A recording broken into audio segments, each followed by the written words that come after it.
ओम Shanti. Om Shanti. Good morning. Good morning. 5 दिसंबर 2023। मीठे बच्चे, कल्याणकारी बाप अभी तुम्हारा ऐसा कल्याण कर देते हैं जो कभी रोना न पड़े।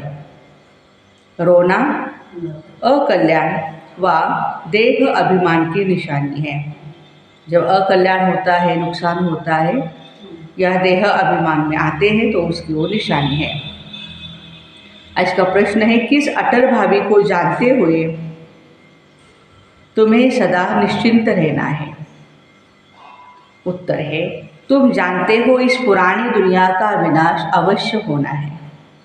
भक्त पीस के लिए प्रयास तो करते रहते, शांति के लिए, लेकिन नर चाहत कुछ और होवत कुछ और है। कितना भी कोशिश करे यह भावी टल नहीं सकती। नेचुरल कैलेमिटीज आदि भी होनी है। तुम्हें नशा है कि हमने ईश्वरीय गोद ली है। जो साक्षात्कार किए हैं वह सब प्रैक्टिकल में होना है, इसलिए तुम सदा निश्चिंत रहते हो। ओम शांति। विश्व में मनुष्यों की बुद्धि में भक्ति मार्ग का ही गायन है, क्योंकि अभी भक्ति मार्ग चल रहा है। अभी भक्ति मार्ग चल रहा है। यहाँ फिर भक्ति का गायन नहीं, यहाँ तो बाप का गायन होता है। बाप की महिमा करनी होती है। जिस बाप से इतना ऊंच वर्षा मिलता है, भक्ति में सुख नहीं है। भक्ति में रहते हुए भी याद तो स्वर्ग को ही करना होता है। मनुष्य मरते हैं तो कहते हैं स्वर्गवासी हुआ, तो खुश होना चाहिए ना, स्वर्ग में गया, लेकिन खुश होते हैं नहीं। जबकि स्वर्ग में जन्म लेते तो फिर रोने की तो दरकार ही नहीं। वास्तव में यह सच्ची बात तो है नहीं कि स्वर्गवासी हुआ। हाँ, यदि स्वर्ग में जाता तो कोई रोते नहीं, रोते हैं इसका मतलब कोई भी स्वर्ग में नहीं जाता है। अब इन रोने वालों का कल्याण कैसे हो? रोना तो दुख की निशानी है या सुख की निशानी? दुख की निशानी है ना। तो बाबा कहते हैं कि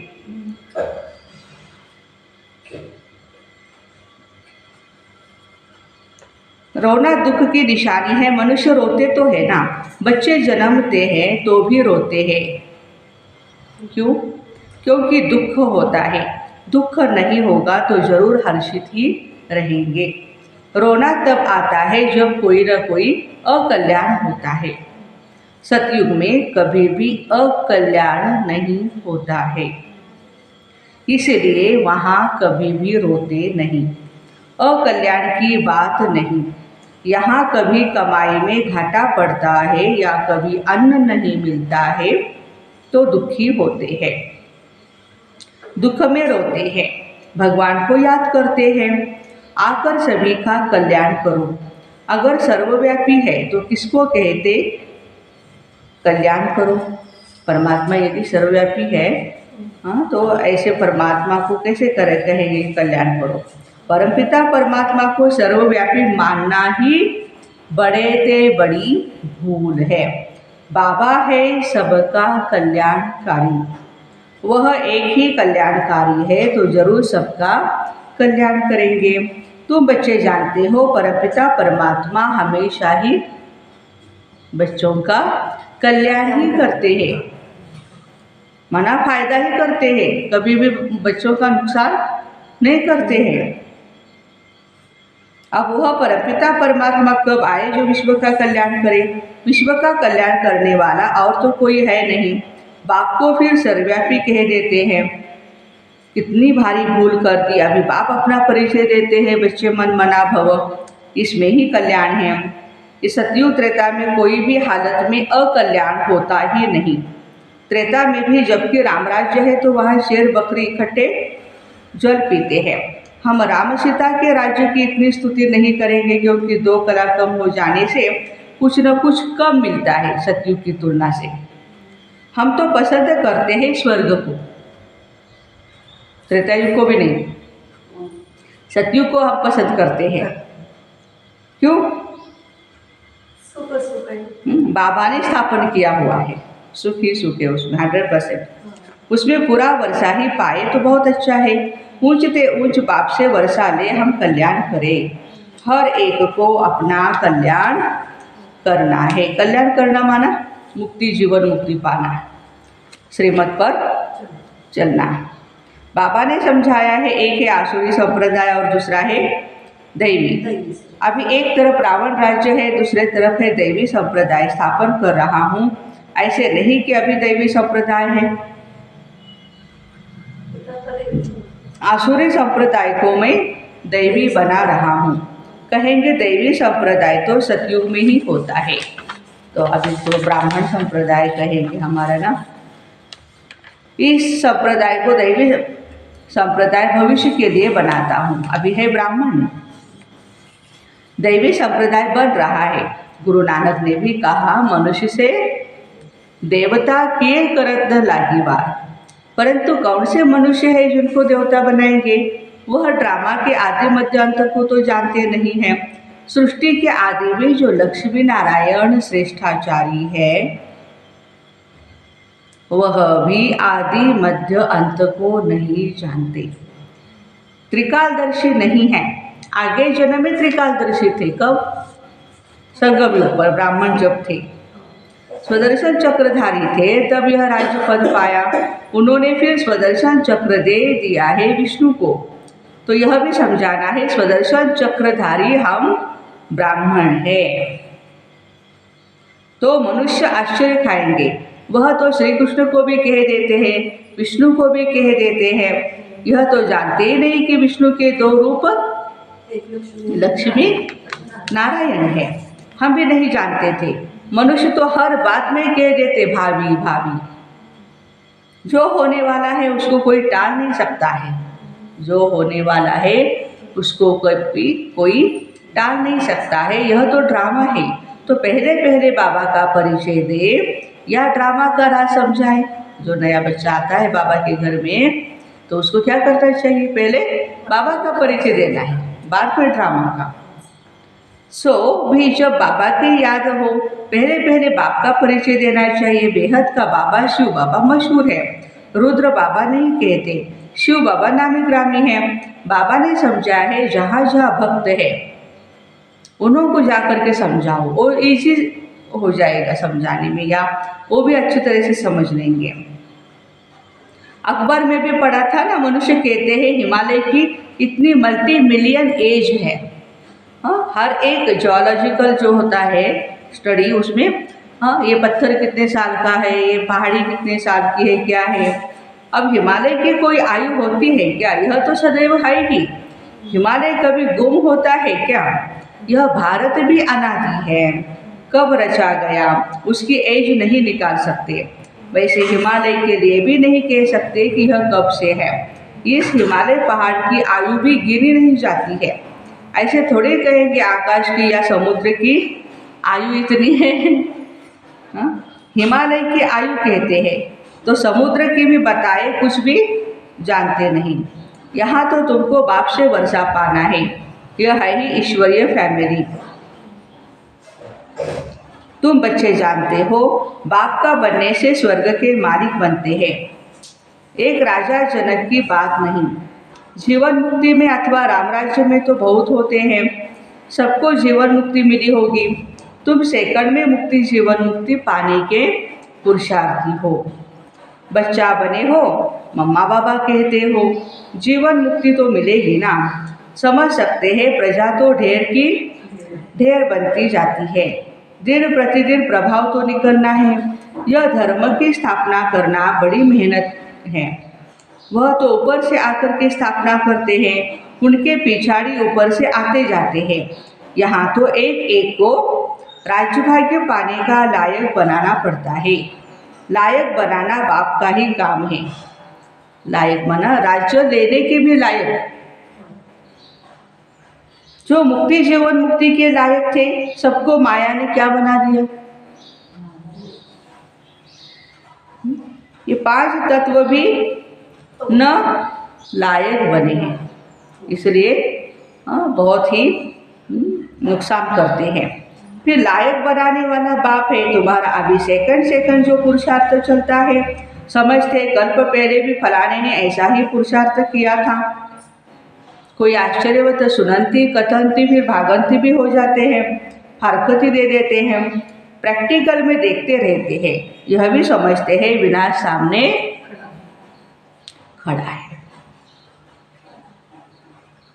ड्रामा अनुसार सबको एक्ट भी आना ही है।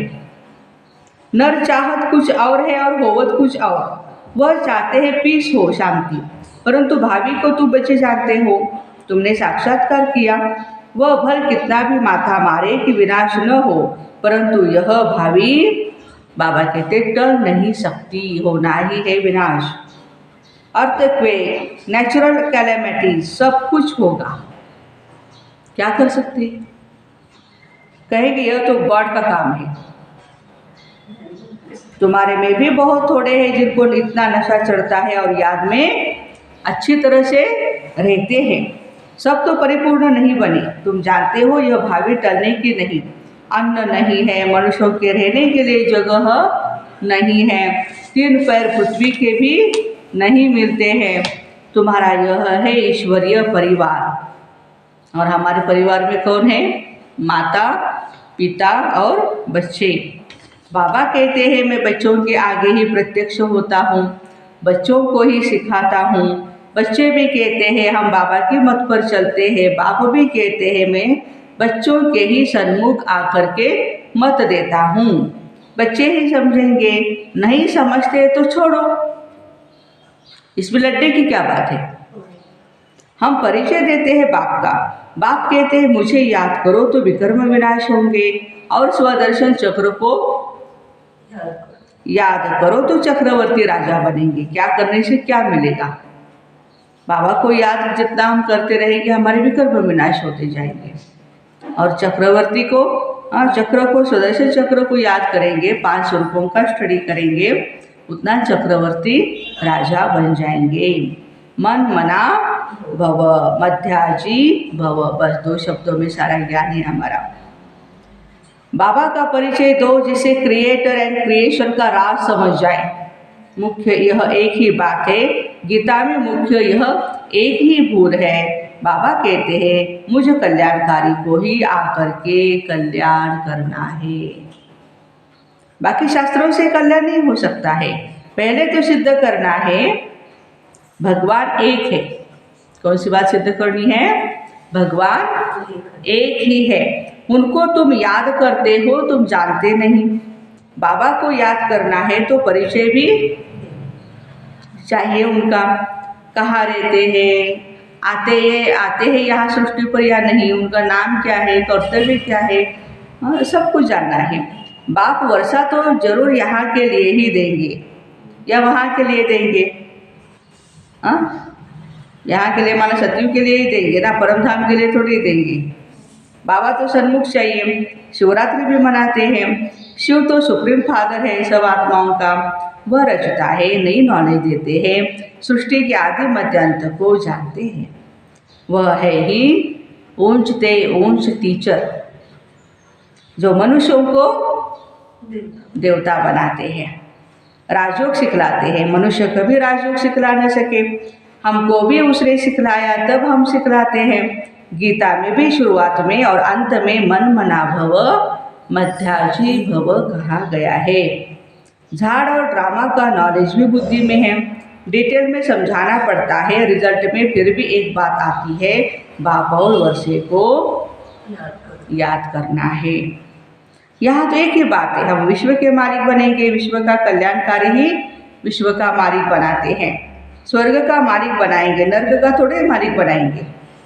दुनिया ये नहीं जानती कि नर्क का रचयिता रावण है और स्वर्ग का रचयिता बाप है।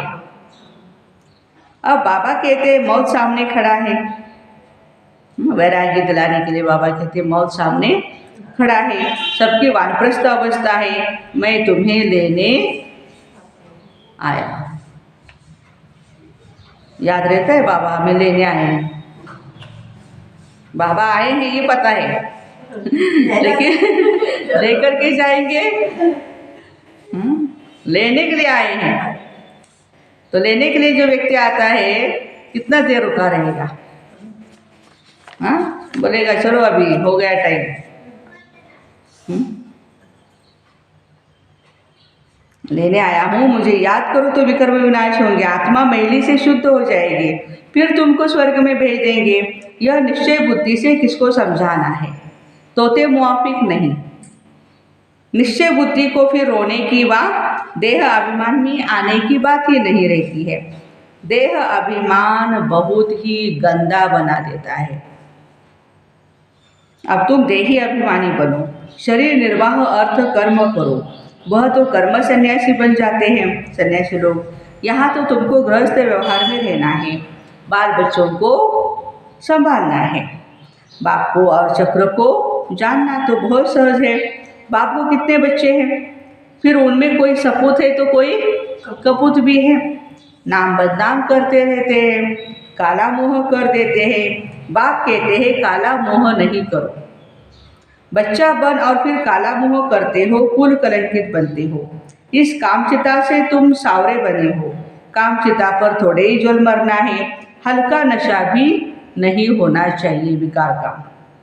सन्यासी आदि अपने फॉलोअर्स को ऐसे थोड़े ही कहेंगे, वह रियलिटी में नहीं है। बाप तो सबको सच्ची बातें समझाते। बाप कहते मुझे याद करो, तुमने गारंटी की है बाबा हम आपके मत पर चल स्वर्गवासी जरूर बनेंगे। बाबा कहते बच्चे फिर विषय गटर में गिरने का ख्याल क्यों करते हो, तुम बच्चियाँ जब ऐसे मुरली चलाओ तो कहेंगे ऐसा ज्ञान तो हमने कभी भी नहीं सुना है। मंदिर के हेड्स को पकड़ना चाहिए, चित्र ले जाना चाहिए, यह त्रिमूर्ति झाड़ है, दिल वाला के ही चित्र है, ऊपर में दैवी झाड़ खड़ा है, बाकी दैवी झाड़ जो पास्ट हो गया है वो दिखाते हैं। ऐसी सर्विस कोई करके दिखाए तभी बाबा महिमा करे ऐसे बच्चों की। क्या महिमा करेंगे, इसने तो कमाल कर दी। जैसे बाबा रमेश की महिमा करते हैं, देखो बम्बई के हमारे रमेश भाई साहब की याद बाबा ने की कि कितनी अच्छी सेवा करते हैं। प्रदर्शनी विहंग मार्ग की सर्विस का नमूना अच्छा निकाला है, यहाँ भी प्रदर्शनी करेंगे। चित्र तो बहुत ही अच्छे हैं, जब देखो दिल्ली में अब रिलीजियस कॉन्फ्रेंस भी होती है, वह भी कहते हैं वननेस हो, उसका तो अर्थ ही नहीं, बाबा एक ही है, बाकी है भाई बहन। बाबा से वर्षा मिलने की बात है, आपस में मिल्क शीर्ष खंड कैसे होंगे, ये बातें समझने की है। प्रदर्शनी की वृद्धि के लिए युक्ति भी रचनी है, जो सर्विस का सबूत नहीं दिखाते वो बाबा के बहुत प्यारे बच्चे हैं। हाँ, जो सर्विस का सबूत नहीं दिखाते मीठे है, बहुत लाडले बच्चे बाबा के। हाँ? बाबा कहते उनको तो लज्जा आनी चाहिए, सेवा नहीं करते हैं, सब परिचय नहीं देते और उनको अगर 10 नए आए और 8-10 मर गए तो इससे फायदा क्या हुआ। अच्छा मीठे मीठे जाते जाते बाबा ने जोर से